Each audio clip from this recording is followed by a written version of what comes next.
We've got a lot of content to talk about today, and not only just me, but the rest of the speakers. And I do want to thank Jim. I think this is a great assembly of the various components to the repurchase obligation process, and I think we're going to get into more substance than I've typically seen in a lot of repurchase obligation discussions.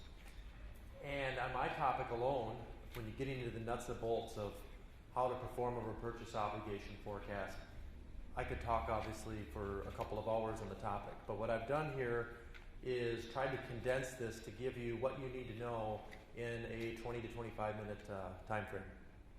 So what we're going to talk about today, we're going to start with what are you trying to measure? And this is going to go to the sustainability discussion. You're going to find this overlaps a lot of the sustainability discussion as well in the valuation. So I'm going to try to not go in as much depth in those areas because I know it's going to be covered later. But when you're doing the planning, one of the first things you're trying to identify is what are your long-term objectives for your ESOP. And you have a lot of different people in this room, a lot of different companies. You may have a company that's 100% employee owned today. You may have one that's 20 or 30%. Where are you headed? That's just as important as you're going through the forecasting and determining your sustainability plan. And even if you are 100% ESOP owned, I've got a couple points on there. What's your plan? Is the sustainability of the ESOP your most important item? Or is the growth of your company the most important item? I've worked with some companies that are basically their foot is on the accelerator all the way, and they're growing, and they just know in a few years they're eventually just going to go public, and they'll pay as they go, and they'll deal with the consequences later. And that's okay for some. It really depends on your corporate and your board philosophy. Others are completely uncomfortable with that, want to have more of a measured approach. What's our plan? What are we going to set aside for the obligation? And are looking big picture because keeping the company sustainable and the ESOP sustainable is important to them. So step one, as you're thinking through this, what are your long-term plans for your ESOP? And for those of you that are not 100% ESOP, there are other factors that are coming into play. Tax deductions. What is going to happen with the other shareholders? Are they going to sell to the ESOP? Are they going to go to other family members? So, and you may not have the answers to all those questions too. So that gives you a good framework of where you're going, and this is really more of a board. Now we're getting into the corporate governance side. These are the kind of factors that you're going to want to have discussions with your board. I have a chart here that really shows this interrelationship, because the factors that are going to go into play in doing your forecast, you're going to have your participant data, your demographics. How are your balances allocated up to this point in time? If you were a new ESOP, you would have a clean slate. But in most cases, you already have a plan in place, and you've done allocations through various methods, and people have different concentration of shares. People have different ages in your company that are going to depend on what the turnover rate's going to be, what the retirement rates are going to be. Your plan document and distribution policy are some other factors that come into play. That's going to drive how allocations are made, and on the other end, how and at what rate distributions are paid out of the plan. We can take those pieces of information and we can come out with a forecast. Based on the various assumptions, what does the repurchase obligation look over the next 20 years? However, if you then say, well, let's make a change to that, what impact does that repurchase obligation have on your cash flow and your valuation? And I can use as an example, if you had two companies, both were identical, one company paid out in lump sum in the year after term, everyone. The other one said, we're going to wait until all the loans are paid off. We're going to wait 5 years to begin making payments, and we're going to pay out over 5 years. You can see those two companies would have completely different cash flow situations. And the one company is going to be exhausting cash, where the other company is going to be building up a cash supply. The valuation path of those two companies is going to potentially be completely different. And so that's where this interrelationship comes into play, It's not always that drastic as those two extremes, but nonetheless, the decisions you make with your distribution policy and your demographics are going to drive the repurchase obligation, which is going to drive the cash flow and the valuation.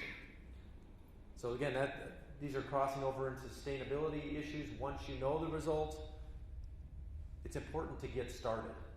When you go to this process here, I often get asked, what do you start with? Do you start with the sustainability, or do you start with the distribution policy, or do you start with the repurchase forecast? I think the important thing is just to get started someplace. If you're going to start with the repurchase obligation, these are the main components that you're going to need to factor into your study. The most important factor is going to be your stock growth. And there's a couple of ways that can be measured. You can do that on a percentage growth basis. Our stock price is going to grow at 3% per year. And that works, but I would recommend as a best practice, you want to look at the enterprise value of the company. Because as you start evaluating various scenarios, one thing might change, and that's the number of shares outstanding. So if you had two scenarios and you assume stock price grew at 3% per year, and one of them the shares have stayed constant, and in the other scenario you're buying back all the stock of the company in the treasury, those have two completely different economic outcomes. And so this is yet another example of how the appraisal and the valuation is an iterative process with the repurchase obligation. But note from that stock price, you're either focusing on what your stock price per share is going to grow at, or you're focusing on what your company enterprise value is going to grow at. And with the debt, then you can factor that in and get your equity value of your company. Some other factors, the second and third ones on the list, employee growth rate and compensation growth rate. Those two are ultimately determining what's happening with your compensation for the plan. And those first three items, I'm going to go back to the strategic planning. If you're modeling out what the company's going to be worth, those numbers that we're using for the repurchase forecast should be consistent with what you're doing for any kind of other strategic planning that you're doing, any financial modeling. And with your HR area, with your hiring area, your numbers that you're using to determine your growth rate for number of employees and your compensation rate, those should be consistent with what you're doing for your internal planning for HR. And a lot of times, those various areas are not talking to one another, or maybe those discussions haven't even begun. So I found that beginning the repurchase forecast process really helps kickstart strategic planning for the company as a whole and bringing all those areas together.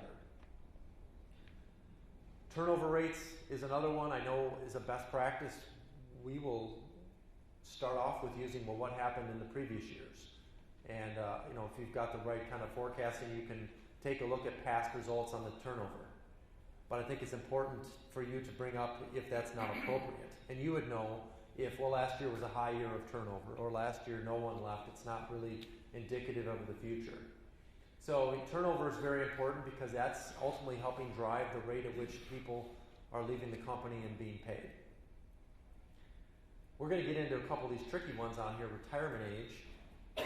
Your plan's got a retirement age, but the question really is, when are people going to leave the company due to retirement? And that's usually your people that have been with the company the longest and make the most. And they have the largest balances.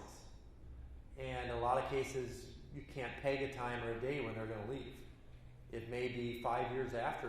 If you said, assume everyone retires at age 65, and then you look at the top 5 balances and they're age 70 and they're still all with the company, well, that's going to skew your repurchase obligation. The other one that's the second to the bottom one is diversification percentage. Same sort of thing there. And that's probably one of the biggest wild cards in the forecast. At what rate are people going to diversify as you project into the future? And yet, because that has a big swing. If you say, well, here's the answer I'll give. Assume everyone does. That's worst case scenario is what they'll say. And I would argue that it isn't the worst case, because if you've got a growth projection and your company is growing at 5-10% per year and you assume everyone takes a payout in year one and they don't, you've significantly understated the obligation. So with the retirement age, with diversification percentage, with all of these, what we recommend is you take a first stab. You come up with a baseline study, you refine it, and just understand it over time. You're going to get more accurate. So you're not going to be able to get it perfect. Do the best you can. I think that's the other thing. I think you're going to find at the end result here, and I talk about best practices, you're looking for trend lines as much as anything else. You're not looking for it's precisely this dollar amount in this year. You're looking for trend lines and bubbles, and hey, in the next 2015 to 16, this is where we face a significant obligation and we need to prepare for that. The next 2 years, they look to be pretty light. So those are the kind of things you're looking for as an end result. The other thing for the assumptions that's a big one is the contribution rate. What's the rate at which the contributions are being made to the plan today? That may be loan payments if you're still leveraged. It may be contributions of cash or contributions of shares. This is where you start to get into recycle versus redeem. And again, another best practice, start off with modeling what your situation is today. That's going to, of course, spark a lot of discussion and, okay, well, maybe we should go in a different direction. But at least if you can forecast your current path, you have a starting point as a point of comparison. The last item on there is special events. You can work with your advisors all day to have them help prepare a model. But if you don't tell them that you're contemplating an acquisition in 2 months, that's going to have a significant impact on your model. So you want to try to get those things on the table, again, even if they're not certain. Hey, we're thinking about doing this. We may be selling off a location. We need to hire to ramp up for growth. We need to hire 10% more people. All those kind of things are important, but if you don't get them on the table, modeling is going to be just consistent with your assumptions over time. With the participant data, we're basically looking at employees, when they've left, when they've been hired, what their compensation is, and often the strategy is to split up your group employee census into statistical groups. And the benefit of doing that is instead of having to take 80 people and forecast them and project them individually out, you can take 3 to 5 statistical groups, knowing that the one group is the people that have left, that have the most tenure with the company and make the most money, and the other one are those that have just been recently hired and don't make as much money. If you take that kind of approach or a similar approach to grouping, you can project trend lines. Those that have been with the company the shortest amount of time with the least amount of pay, they're going to have a higher turnover rate. They're going to tend to be less vested, where on the other side they're going to be fully vested and the turnover rate's probably close to 0. So those are some things to help narrow things down so you're not doing an analysis on a person-by-person basis. If some of you have done your own forecast, you may have done that. Again, ultimately, internal projections, you have the luxury of having extra inside information on your participant group that someone from the outside wouldn't have. This is intended just to give you a snapshot of what the assumptions are going into the study. The distribution policy, we're not going to go into all of those rules. That's a completely different discussion. The 3 main things you're going to focus on is the timing. Are you paying people out right away? Are you deferring till the loan is paid? You have up to 5 years to make people wait due to separation of service. Form, are you paying them in the form of cash or are you paying them in the form of stock? And the method, are you paying them in a lump sum or are you paying them in installments? All of those are important. You want to make sure you've got that legally covered, but in practice, we need to know how you're actually operating because that's what we need to use for the forecast. With the cash flow valuation, again, I'm going to tee that up for our next section. A couple of the points I'm going to have you listen close to. Is the valuation methodology is going to be important. Every appraiser has a slightly different methodology. Everyone is right, of course. I've talked to them. They all have the right approach. But they all have a slightly different approach, at least I found in practice. And it's going to be the rules of engagement. And you need to understand how the repurchase obligation is factored into your valuation. That's going to help with planning decisions as well. How is excess cash factored into your valuation? That's a very important factor when you're determining what and how to do, what you're going to do with excess cash. Are you going to build a sinking fund up in the company? Are you going to put it into the ESOP? I think that's a very important factor. And just in general, I think if you've got any of the appraisers in this room, you're going to be in great shape. If you have someone that's not specialized in ESOP, is repurchase obligation even mentioned once in your valuation report? Have they factored that into the discussion at all? So I think as internal or external fiduciaries, those are the kind of questions you want to be asking to make sure that that's being factored into account. And then final deliverables. What are you looking for with a repurchase obligation? You're looking for a picture, a 10 to 20 year picture of what the company looks like if you continue down this path. As soon as you do that, now you can do comparisons to, well, what if I change this and what if I change that? Key numbers you're going to focus on is your compensation rate going forward, the value, the enterprise value of the company going forward, and then the contributions that are being made into the plan. That combined with your assumptions is going to then give you the picture of what your potential outlays are going to be for the plan over that period of time. And that can ultimately help you then come up with a plan, a policy statement. Where are you going with your repurchase obligation? Some best practices, the big one I'd say is if you haven't done it, get started. If you are doing it, keep it going, continually refine the process. Incorporate that into your strategic plan. Get other members of your organization involved so that your HR's numbers tie, your hires, your compensation. Make sure that agrees. On the financial side, that the forecast agrees. There's no point in doing an obligation if the numbers you're using are completely different than what reality is or than what you're planning towards.